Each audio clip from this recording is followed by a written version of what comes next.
in the attic, you see, and there was no elevators. You come down the stairs, ding, ding, ding, ding, ding, ding, ding, all the way down to the stairs, and there's Russell Square in front of you. And 3 doors down, Sebastian, there is the London Mathematical Society, where Turing gave the lectures that created the origin of the research into artificial intelligence. And then you go a little bit further, and there is the level crossing on the corner of Russell Square. Black, white, black, white, black, white. You cross the road. That is where, as he walked across the street, the Hungarian nuclear physicist Szilard had the idea for the nuclear chain reaction, which is so fitting because he was creating the atom bomb. It led to the Manhattan Project, and now we're doing the modern equivalent. And so that's so fitting. So Demis was bringing up the atom bomb comparison by himself. And he was, the serious point here is he was frightened of it and concerned by it and seized by it from the moment that he started DeepMind. And then the question is, fine, you cared about it, but what difference did that make? You're still building it. So do we care about what you feel and what you think and your intentions, or do we care about what you do? And this is a question that I wrestled with throughout the book. Yeah, that's a great question. One of the Caroline, it is in right up front when you start reading the book, before you start reading the book, you have the quote from von Neumann. Yeah, about the Manhattan Project. Exactly that, which is your question. But then the next thing that I notice, if you read the book, is the acknowledgements, which are lovely. And they're to Sebastian's family. And he says, I love you all of you, all the time, or something like that. And that brings to mind for me, well, people sometimes think artificial intelligence is going to kind of solve everything and leave people with nothing to do, except sit around and get bored or get addicted to something bad. But I think there are so many things that, so many problems to solve, hunger, housing in the US and elsewhere, that it's great if we can get help with them. And I also think that can artificial intelligence get to we're in the middle of wars now in the Middle East and in Europe. What does artificial intelligence have to say about that, apart from making smarter weapons? And I think, again, Demis, whom I knew briefly for a while, 10 years ago, said to me in a discussion, I was working on policy issues and economics, and he said, we have to solve artificial general intelligence because then we can solve everything else. And then he looked at me and said, well, your stuff, the politics and economics and humanity, but that's the hardest bit. So how do you feel about that? Well, what I feel is that it's very tempting in a technology discussion to briefly acknowledge the difficulty of the political economy. How do you turn a technology that boosts productivity, boosts GDP, but doesn't distribute that extra GDP at all fairly? You can just quickly acknowledge, Caroline, that's your problem. And then you move on and you go back to the technology. And that's not good enough. I mean, if the reality is that political systems are bad and slow at turning technology-driven GDP gains into equitable results, that's kind of a deep question about it. It's not just something to acknowledge and move. And I don't think anyone solved that. Yeah. And does Demis still worry about it, do you think? Is it something that is thought about? Or is he going to do marvelous things like the protein? And maybe you can talk a bit about that for people who don't know. I haven't read the book yet. Yeah. Yeah, I mean, I think the protein folding system, which, won Demis the Nobel Prize, it's a big deal. In chemistry. In chemistry. And what this system did was it went from the DNA strands, the amino acid strands, which make up proteins in nature. And by reading the DNA code on the protein, on the amino acid strand, you can predict the way that in sort of self-executing origami model, this strand folds itself up into an intricate shape. And when you know the shape, it's easier to build a medicine that would bind onto that protein. And so it'll advance material science as well as medicine, lots of things. So in 2020, DeepMind completed this work on a protein shape prediction system. It's called AlphaFold, and it solved all of the shapes in nature, pretty much. And basically solved a big area of structural biology, took it away as a bottleneck for science and for medicine. And that's a huge thing in itself. But for Demis, it's also, and he still very much believes this, if people are legitimately worried about AI and its consequences for society, and he's not the policy person or the economist who can fix those issues we were talking about, at least he can try to deliver better medicine. At least he can deliver something which helps maybe the environment.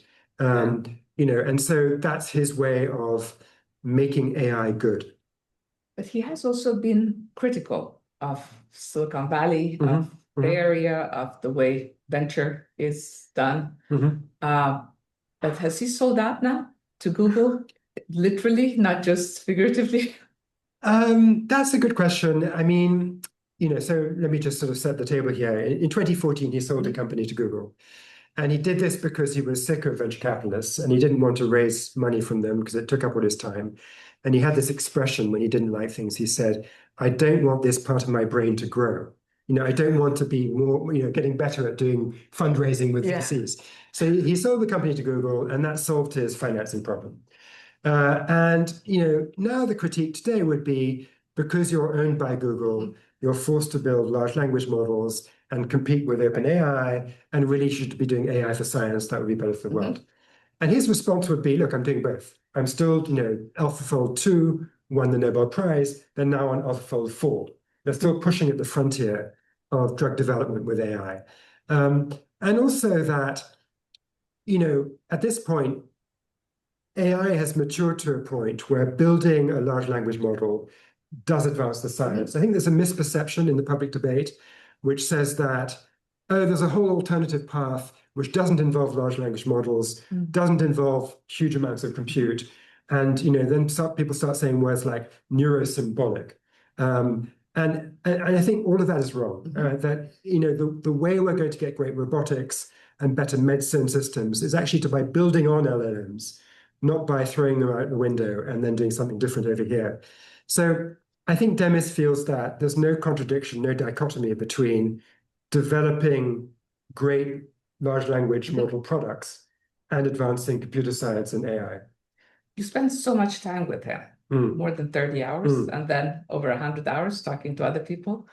By reading the book or just, not having met him like you and Caroline have, what do we get wrong when we think about him? We watch him just on television, because he does come across as somebody who seems very different. He grew up in England, by the way, not well. You talked about Russell Square, very different upbringing than many other people in his profession. And what is it that we're not seeing through? So I think a few things are underappreciated about Demis. I mean, especially in the United States, where Sam Altman has become, almost a sort of household name. Right. And Demis Hassabis hasn't quite. And in fact, if you look at the cover, he is now with the book. Well, maybe, but you'll notice, Afsaneh, that the image of Demis on the cover is fuzzy. Yes. And this was a deliberate design choice by the publisher, who said, if we just have a classic picture of Demis, people might not know who he is.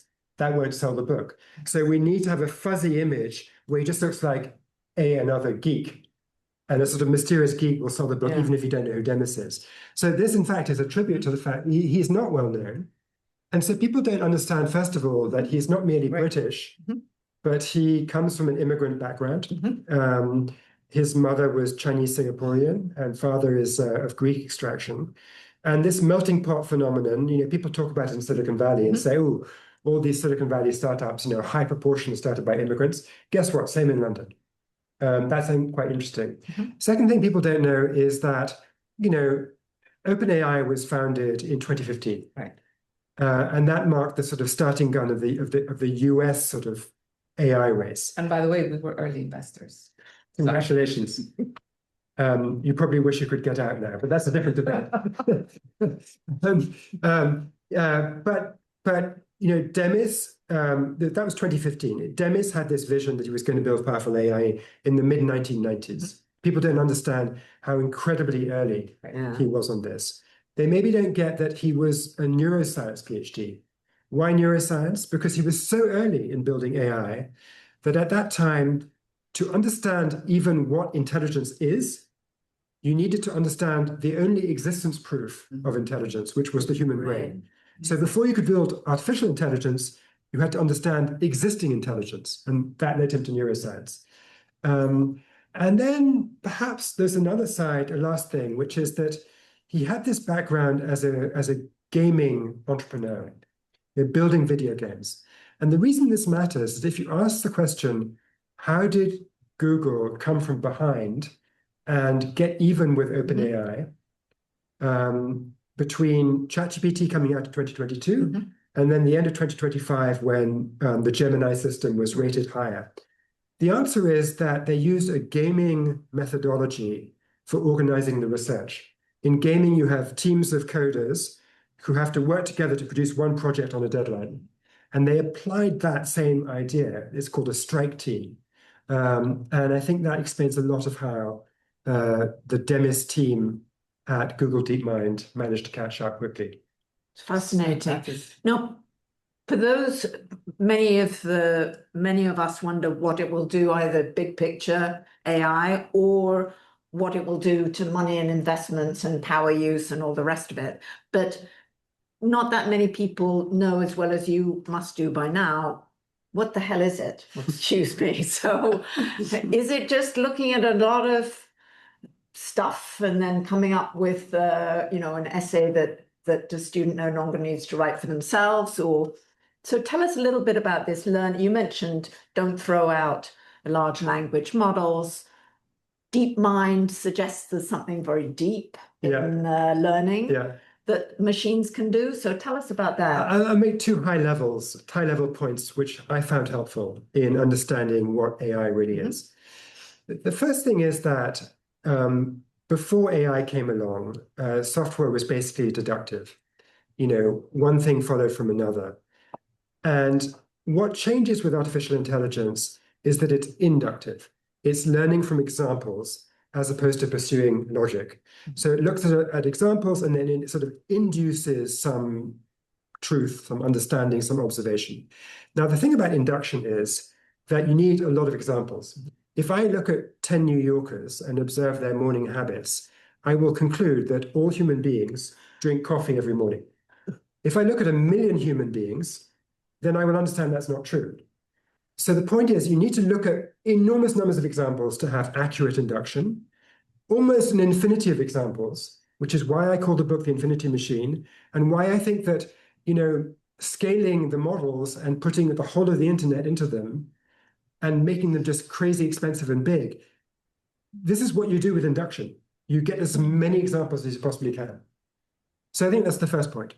Second thing I would just add is that under the hood in AI, there are two broad churches. And one is deep learning. And DeepMind, the name, as you say, comes from this. And deep learning is a sort of what I was talking about. You put all these examples into the system, and then the system finds patterns and induces meaning. There's another kind of artificial intelligence, which is reinforcement learning.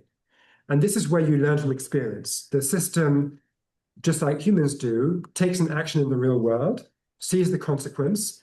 If the action has a useful consequence, you do it some more, and you get these feedback signals from the environment. And so, for example, if you're teaching a system to play Go, the Chinese board game of Go, which of course DeepMind did in 2016, the way that system learned is that it did a random move on the Go board, and then it did some more random moves. And then if it ended up losing, it said, well, those were bad moves. And then it would play millions of games against itself. And from trial and error, it learns. That's reinforcement learning. And the modern systems are a combination of the two. And that's actually what DeepMind pioneered. Right at the beginning, they hired a scientist who, quite unusually, because it's a very tribal world, had done graduate studies both with the leading reinforcement learning professor and with the leading deep learning professor. And he helped to fuse the two traditions. And that explains the success. That is amazing. Thank you for that very succinct explanation. We use it every day at work, but no one has described it the way you have. The other thing you were saying, one of the more interesting questions you got is that your book about Alan Greenspan The Man Who Knew. You know, does that title apply to Demis? Because Yeah. The Man Who Knew. And by the way, as you said earlier when you walked in, Alan just had his 100th birthday. Yeah. Which we celebrated 2 weeks ago. And, you know, he's going strong, and you spend many hours with him. I did. Having spent many hours with these two extraordinary men, very different. Yeah. Could the book have also been called The Man Who Knew? You know, it could have done. And the reason is that, you know, with Alan Greenspan, the thing was, he knew about financial bubbles. Right. He deeply had studied them. You know, go back to his papers he wrote in the 50s. And so the revelation for me there was that he was criticized for having set the financial system up for the 2007, 2008 bubble.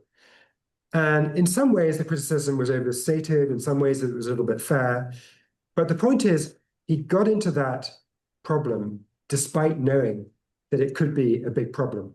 He was the man who knew. And so, broadly speaking, I think in human events, there are two categories of screw up. Sometimes you have an idiot who does something really, really dumb. I mean, the Iran war, maybe, would be an example. And if you switched out the individual and you had a different leader, maybe you could have just avoided the whole thing.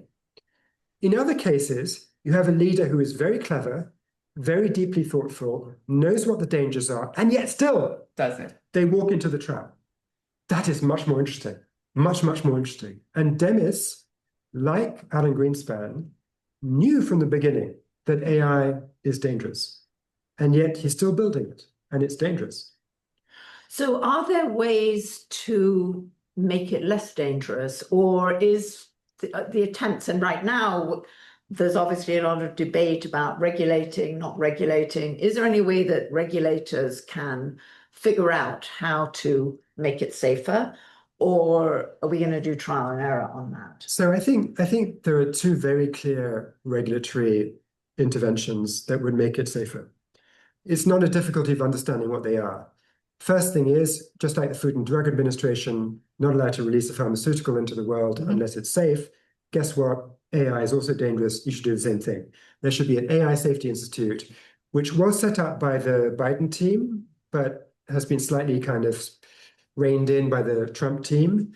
But even under the Biden administration, it didn't have the right to veto models. It had the right to be shown models, to look at the models, but it couldn't stop them from being released. I think it's obvious, you know, if we're going to stop pharmaceuticals from being released, an AI that could cause a, you know, cyber attack that allows a whole city to be flooded, of course you want to stop that, right? So I think that's just obvious. And then the second thing, a little bit more controversial, but to me, I think the bottom line is clear, is that open weight models, which allow somebody to download the whole AI model, put it into their own computer, and then it can't be taken away from them, and they can do whatever they like with it, including modify it. That's too dangerous. What you want is models, you know, like the ones which currently Google provides or OpenAI provide, proprietary models, where the user gets it through a sort of portal with the company. And if the user does something bad and the company notices, the access is shut off. That's a safety, you know, you've got safety valve. Yeah, it's a safety valve. And I think doing without that safety valve makes no sense at all to me. And yet no country has yet banned open weight models because we're in a race dynamic. And if you ban them in the US, and then the French have Mistral, and the Canadians have a model called Cohere, and the Chinese have lots of models, doesn't achieve anything. So it needs to be an international non-proliferation treaty. Hard to imagine that in the geopolitical climate right now between the US and China. But we have to remember that in 1962, you had the Cuban Missile Crisis, moment of maximum tension in the Cold War. 6 years later, 1968, you have the Nuclear Non-Proliferation Treaty. So even geopolitical tensions go through, they wax and they wane, and we shouldn't give up on that vision. No, I agree with you. If we gave up on a vision more generally of eventual cooperation, can I just ask you about the race? Because people talk a lot about that, and I have two questions about it. One is, these models, if you think about within the US, there isn't a US model. There are different US companies doing things. Demis himself is still based in London. Maybe China is a little more likely to own its own model, but so it's not clear to me that there's a national race. And then the other question is more of a technical one, which is, does the concept of race make sense, or is people are going to continue to evolve, or this technology will continue to evolve, and it's not that when you get to somewhere, you can squash everybody else. I mean, it's just a different way of thinking about it from a race. It's not a race. It's yeah. I think where I agree is that it's not a race which is going to have a clear ending, and you go across that finish line, and then intelligence just goes vertical, and then it's game over. I mean, that is a popular narrative in Silicon Valley. People talk about the singularity. They talk about the intelligence explosion. They talk about recursive self-improvement. And all of these words are sort of ways of saying the same thing, which is at some point, the AI model is so strong that it builds the next AI model, and then it can build the next one, and super, super fast. And whereas we humans are sort of plodding along unchanged, this thing, just goes vertical. And I think to some extent, there's some truth in this vision, because already AI code is being used to generate a lot of the code for the next model. But in order for the intelligence to go vertical in its consequence, you need to deploy the AI inside some sort of environment, right? And it needs to be given a huge data center to run on. And you need to build a lot of power to power it, right? And so even if the software were to improve like this exponentially, you might not have the hardware. Where's the power centers to, right? Interesting. But huge amounts of investments have been until the war, obviously, going into data centers, including in the Middle East, including here, of course, just in Virginia. And huge amounts of other investments have been going. You talked about OpenAI, different model to raise money with DeepMind, through Google. Others have been spending a lot of money. The amounts of money that have been spent are larger than most, like even the space projects, right? So what is the economic model? Is it just these things are going to be so transformational that the economic model is going to be of a totally different scale? As you were saying, is it going to be just so transformational? And you were sort of shaking your head and literally waving your hands. I mean, this is the problem, right? I think that we've run this experiment, right, for the last, since ChatGPT. It's been 3 and a bit years, and what we see is that some of these participants have a moat and others don't. And so if you're NVIDIA, you have a moat. And sure, there are going to be competitors, but they have a very, very strong business, and they are ahead in terms of the sophistication of the chip design. If you're TSMC, you're just the best at making them, you have a moat. If you're ASML and you're making the lithography machine, European company, by the way, you have a big moat. So there are bits of it where there's a moat. Then there are the foundation models where, frankly, you can switch between 3 or 4 different first-rate models. And you, the consumer. You, the consumer. And it could be the enterprise consumer or the individual consumer. And so it's not very sticky. And so it's very hard to raise prices. So, to your point about the cost, the people who are spending all this money on, data centers and all that, that is the foundation builders who then have difficulty charging money for the product because somebody will just switch to the other one. And if you're up against Google in particular, which has this incredible cash machine in its legacy business, it can just throw money and outspend you, basically. And I think, therefore, Google, OpenAI and Anthropic have been under pressure from the start. And Anthropic has managed that pressure very cleverly by avoiding bits of the AI space which are unprofitable. So the best example is video. They say, oh, we don't want to do video because, it could be used for deepfakes. Well, no, rubbish. I mean, maybe a little bit. But the truth is, it's very expensive to generate video. A ton of inference goes into that. A ton of compute goes into that. And what do people use the video for? Well, for making 10-second clips that you put on social media. It's slop. Do people pay you to generate slop? No, they don't pay you. So it's a total money loser. And so Anthropic sensibly avoided that and doubled down on coding assistance for enterprise. People pay for that. Yeah. Whereas OpenAI did the opposite. They had Sora, their video generation model. They were very proud of it until they canceled it about a month ago because it was such a money loser. They did a partnership with Johnny Ive, flashy name. We're going to create a new form factor for AI, supplant the iPhone. Rubbish, nothing's happened. And that was just a very expensive deal with no point. They bought the rights from Disney for all the kind of Disney characters. And Disney put $1 billion of investment in. Whoops, they've now canceled that. And the $1 billion has been, canceled as well. So they've done a lot of unfocused spraying of ideas in all directions. And so I think now we're seeing a slightly chastened version of OpenAI trying to go back to basics a bit and being more like Anthropic. But, as you know better than I do, the biggest ever IPO in the history of capitalism was Saudi Aramco's capital raise. Right. They raised less than $30 billion. We're going to see that record broken this year with SpaceX going out, and Anthropic probably going out, and maybe OpenAI managing to go out. But can you break it on a scale where you raise enough money to get you through this this cash burn period? Exactly. Difficult question. I think getting through the valley of death is one thing, but understanding how you make money at the end is a different thing. And I just remember from Google sort of tried lots of different things, but as you said, they had the cash cow of the advertising through search that could fund a lot of different things, many of which were closed down or they were ahead of their time. Google Glass or something. Yes, exactly. Yeah. And the balloons and so on. So it makes a big difference how deep your pockets are and how they get replenished. And so that's interesting. Your point about moats. I have a question about so much of the investment, as you were saying, has gone into hardware and into compute and therefore into energy creation and data centers.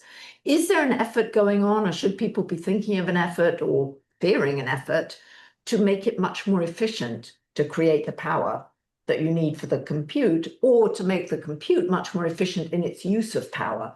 Because that seems to me a way to change the economics of a lot of the investment. Well, I mean, I would say that yes, but the incentive for the private companies to reduce their enormous capital spend is ginormous. So as a policy matter, I don't think we have to do much. The market will do it.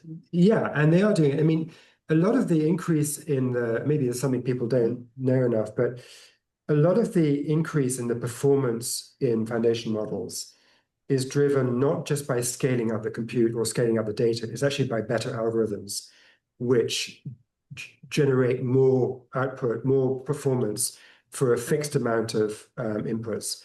And so they're already pushing on all those algorithmic efficiencies as hard as they can. And that's why they spend insane amounts of money on hiring these engineers. And there's a bidding war in Silicon Valley with people getting literally $100 million signing bonus when they go to Meta. That's maybe you have to, particularly with Meta, you have to be paid a lot, but whatever. And so I think they know this. And then on the power generation side, I'm told sort of voce that because the Trump administration doesn't really like alternative energy, when people announce a new data center project, they don't say that they've got this mixture of energy that's going to sustain it. There's some wind, there's some solar. They don't talk about that because it's politically taboo, but actually there is. And so I think people are already thinking as far as they can about how do you get the cost down by having a clever mixture of energy. And potentially going to space, where you put, or is that really 2-3 years away, or is that 5 years? And also, by the way, the Chinese supposedly had algorithms and models that were supposedly, again, using less energy. I don't know how true that was.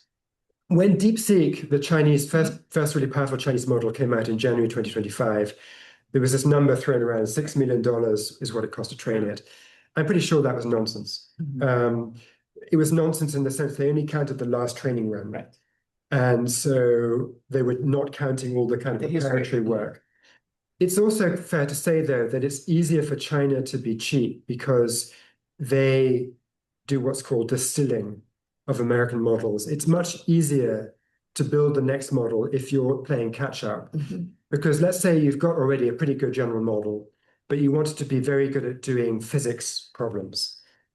If you're the first to build a physics problem model, you have to go and hire PhD physicists, get them to create problem sets. You have to pay them quite a lot. You need a lot of problem sets, as I said earlier.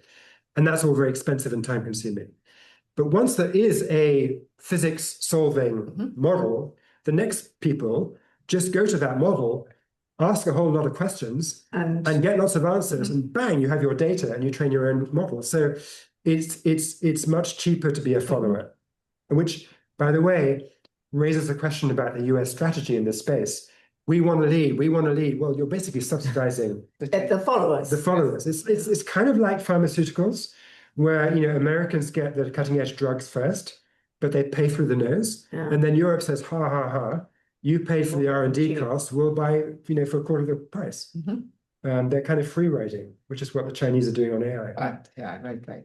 And going back to producing energy in space, you think that's possible, or you don't see that as anything real in the short run? This is slightly edge of my knowledge. My sense is it's not 3 years, it's probably 5+ years. I mean, I do know that there is this story that you've got tons of solar energy in space, so you can absorb that, and then one side of your system will be absorbing, whichever side of your space-based data center is facing the sun, gets all the electricity, and then on the other side it's freezing cold, so you don't have to cool it. Right. And so amazing. I kind of, at a very crude level, I understand the idea. I'm not sure I expect to see it happen for more than 5 years. We have a colleague here who works on quantum, and he was at RPI, which has a quantum computer.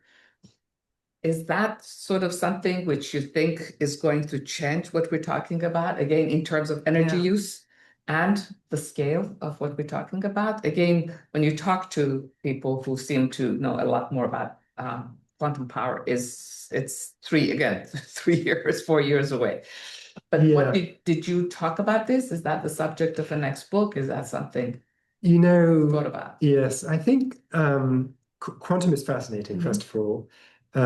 In my last chapter of my book, I talk about these very high-level ideas that Demis has, where he regards himself as Turing's champion. And what he means by that is he thinks that a non-quantum computer, basically his AI, can solve pretty much any problem that you want to solve.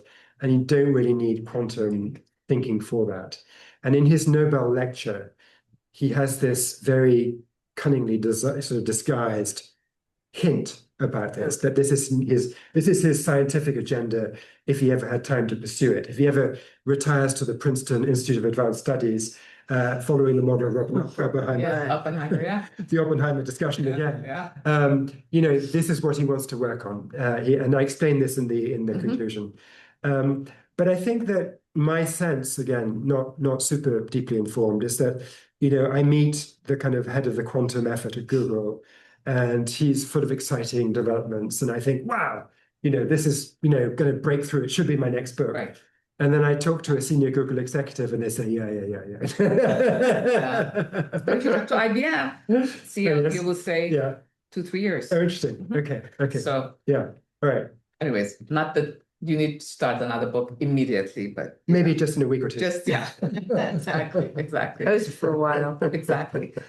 So we wanted to see if there are any questions from the audience. I don't know if... And if there are, if anyone would like to ask Sebastian a question or make a comment, unmute. It's very open and free here. Just unmute yourselves. Introduce yourself. And speak. Introduce yourselves.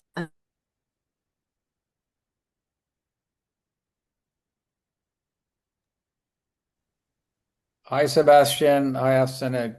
Great discussion. Thank you so much. My name is Tahir Bebahani. I actually focus quite a bit on the risks and the issues that you highlighted, especially on AI. I think in many respects, there's a discussion going on in the industry that the cat is out of the bag and the control systems are going to be hard to implement for various reasons. However, there is I wonder if you came across the concepts of alignment, control, in addition to enforcement learning. So are there technologies that you came across or you saw that enforces alignment, intention, supervision of these models as they begin to actually be rolled out in the enterprises or, in commercial sense?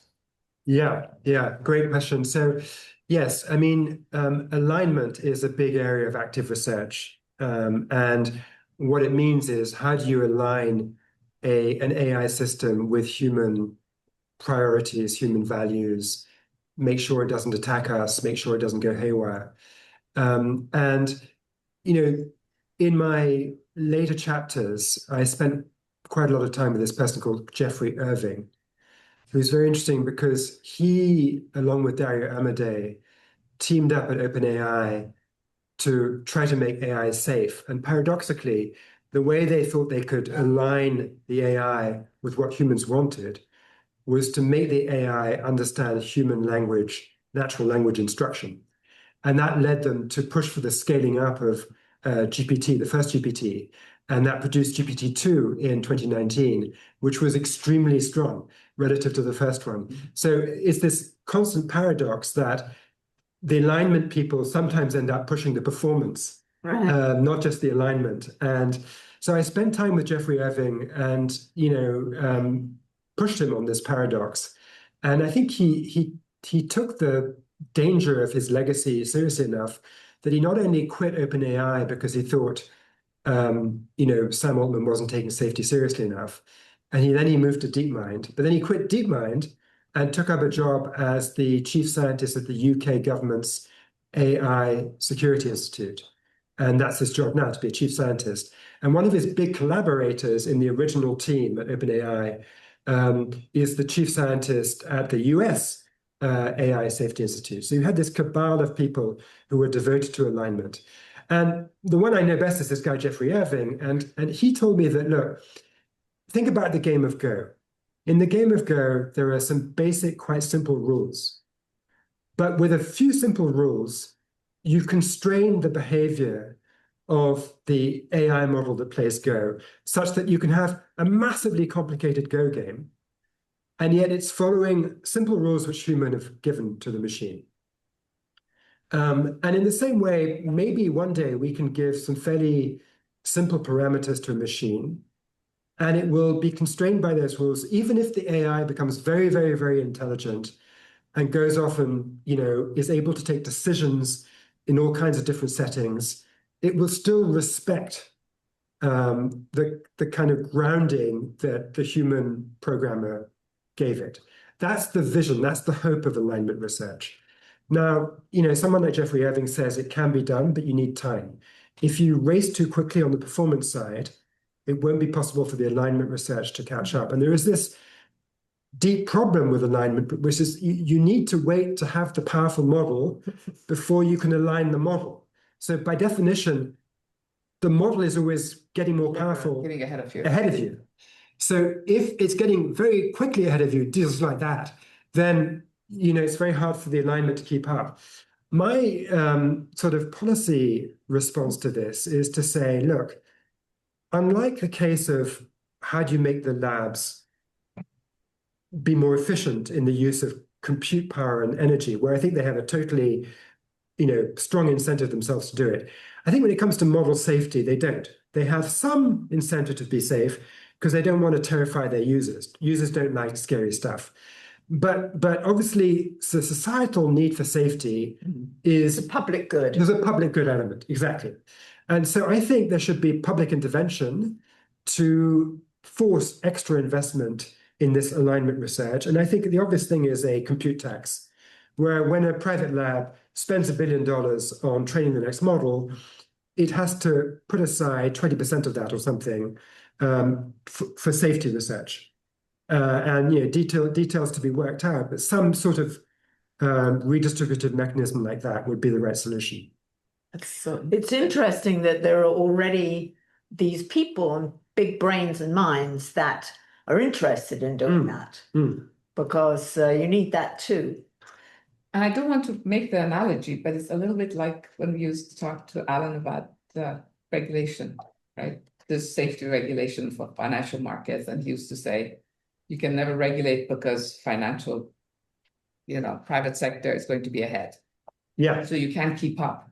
Yeah. Different subject, but the fact that if you can't keep up, you can't really regulate, you can't really keep safe. True. But you need to have some reserve in the case, which is easier. I mean, financial markets seem pretty simple compared to this, although they're pretty complicated in themselves. But as part of a sort of broader regime, so to pursue this financial model, the Fed conducts stress tests on banks. Right. I think that, and the Fed, by the way, has a lot of supervisors. I don't know the number, but it's a huge number. Hundreds, maybe thousands. I mean, a lot of people who are on site at financial institutions doing this. I mean, the US AI Safety Institute, or whatever it's called these days, I mean, it's a tiny staff, a tiny budget. We need to scale that up. Yeah. It's interesting. Other questions? Would anybody else like to announce? Can I? Yeah. I'm the husband of the host, since we're all asked to identify ourselves, and I have no other purpose of being here other than to hold her train. And to congratulate Sebastian on both the book and wonderful discussion, all three of you. Sebastian, in general, where AI is surging concurrent with the rise of authoritarian governments in a lot of the world right now, how does it make it different for AI, and how does it make it different for authoritarianism that those two things are happening at once?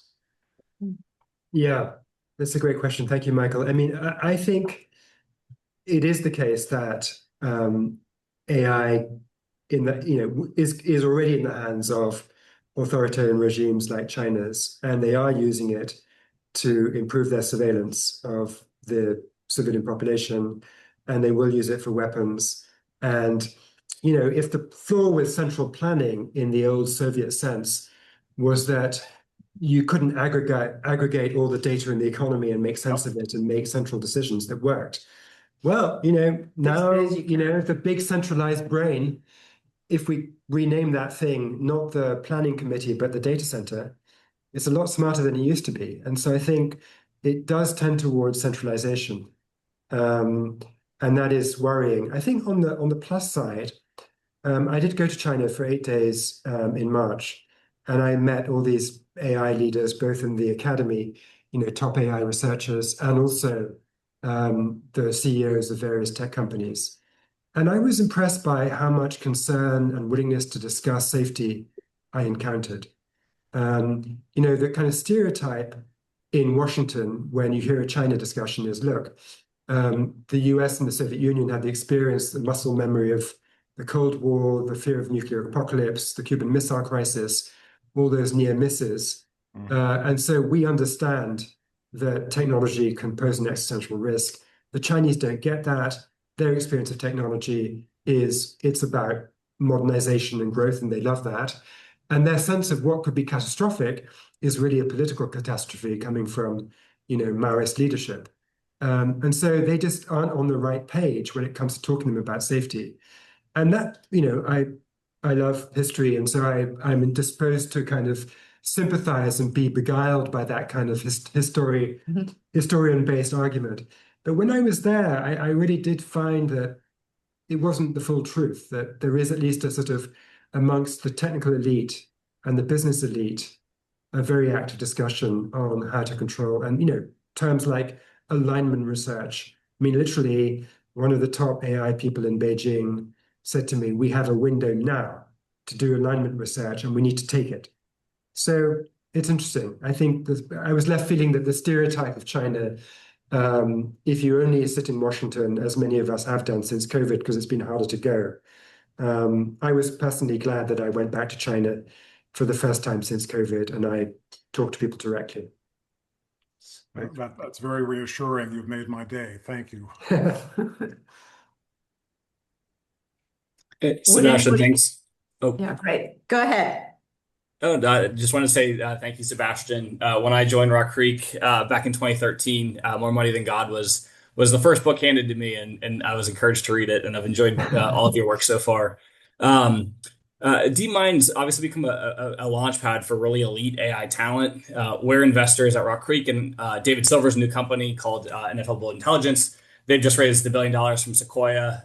We've also kind of seen companies like Phaedra have a lot of success, spinning out of DeepMind and iterating on a lot of the research that they did at DeepMind. Despite the turnover, DeepMind seems to continue to operate at the frontier, and as you noted, they've made a lot of progress with the AlphaFold 4 model. What do you make of this talent churn that the large AI labs are dealing with? And did you get a sense of like how concerned Demis is about talent retention and how he's competing with venture investors and other competitors throwing these large sums of money at their talent? Yeah, I mean, I think it's a nightmare for anyone running a lab. Is this job hopping, which is not only disruptive, but it's also, means your intellectual property isn't secure. About 5 years ago, the labs went from openly publishing all their AI research on archive to not publishing because suddenly the race was so intense that they needed to keep their IP secret. Well, it's not really secret if people are moving around. So, Demis would often say to me, I don't like Silicon Valley, there's so much noise. And he meant partly, I think, that, too much Twitter. But he also meant all of the people working for you are reading social media and they're all looking over their shoulder to see which of their friends has done a new startup. And they all feel that they ought to do a startup. And it's just very hard to sit down and focus on the science. And so I think it is a problem. It's interesting because then you have to ask yourself, which lab leaders attract people and try to retain people through what kind of technique? And I think that, one of the things that worries me about OpenAI is that, the contract with Sam Altman has been, he is the greatest fundraiser in history. He creates momentum magically. Join that magic carpet, and he will, whisk you off into the future. And so when the OpenAI safety nonprofit board fired him, he was reinstated in 5 days, not because people loved him, but because they knew that he was organizing a financing which was going to deliver an average of about $1 million per employee. And they were going to sell secondaries in that deal. So, of course, they supported him, right? Now, what happens if you lose momentum? How much loyalty is there left? And I think, David Silver, who I know quite well because of my book, I spent a huge amount of time with him talking about all the reinforcement learning models within DeepMind. I think he probably can generate loyalty just by force of his, really kind of sweet and idealistic and pleasant personality. I hope. I mean, if there is good in the world, he ought to attract loyalty.